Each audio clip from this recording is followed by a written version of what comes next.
On February 3rd, 2022, the Child Abuse Hotline received a call about a child or children that had been the victims of SA. Now, the victims in this case are actually 13-year-old twin sisters.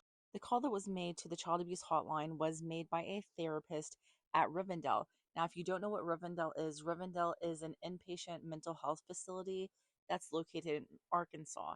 One of these sisters was at Rivendell when she made statements to her therapist about SA that happened to her in the past. According to the victim, in 2017, 2018, she was living with her grandmother because her mother had died. She and her twin sister both were living with their grandmother. Their grandmother had a boyfriend whose name was Richard LePage.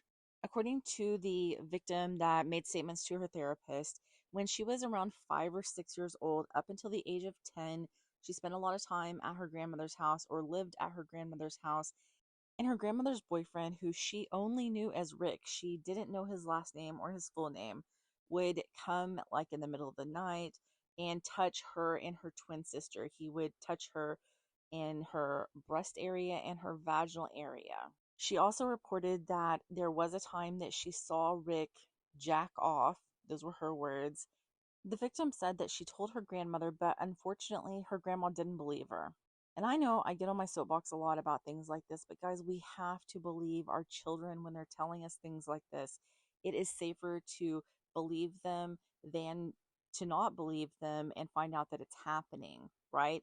And a majority of the time, a great majority of the time, children are telling the truth about this. So a few days later, an investigator was able to make contact with the second twin sister. And the second twin told the investigator, if my sister said anything, it's all true. At that point, the investigator was like, all right, let's put a pin in this. We're going to schedule forensic interviews for both twins because the other twin, the initial twin, was getting released from Rivendell anyway. So they were going to both be in the same home. So the initial twin said that between the ages of 6 to 8, Rick would sneak into where her and her sister were sleeping and, like I said, touch their breast and their vaginal areas in the middle of the night. She also mentioned that one time that she saw Rick jacking off. She said that Rick knew that they were watching him and he didn't seem to care. So that same day, an interview was done with the other twin sister, and the other twin basically backed up everything that the first twin said. She said that when she was around 8 years old, she woke up and Rick was naked on top of her. She said that he had one leg on the mattress and one leg on the floor, and he took off when he realized that she was awake. He didn't just get away from her, he left the entire residence. She also backed up that there was a time that she and her twin sister saw Rick masturbating in front of them. When police made contact with Richard LePage, he did admit to masturbating in front of the girls and making sure that they could see him. That's a key point there. It wasn't an accident. Even he said it was intentional. Now, he denied ever touching the girls. He couldn't say what the time frame was because he stopped drinking in 2010. So he felt like this had to have been from before he stopped drinking in 2010. Richard LePage said, as far as I know, I never touched them, which isn't really, he's not admitting to touching them, but he's like, I don't remember. That would be what I would take from that. Now, Richard LePage did say that he thought he already made amends to the girls because he apologized to their grandmother for his actions. In 2022, Richard LePage was charged with 2 counts of indecency with a child.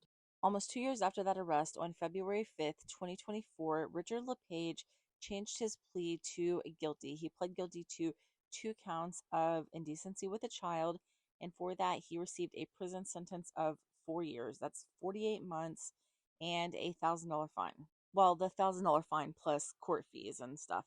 So that's the end of this case. He got 4 years, like I said. Do you think that that is a fair sentence given the circumstances, or that there should have been more time for this crime?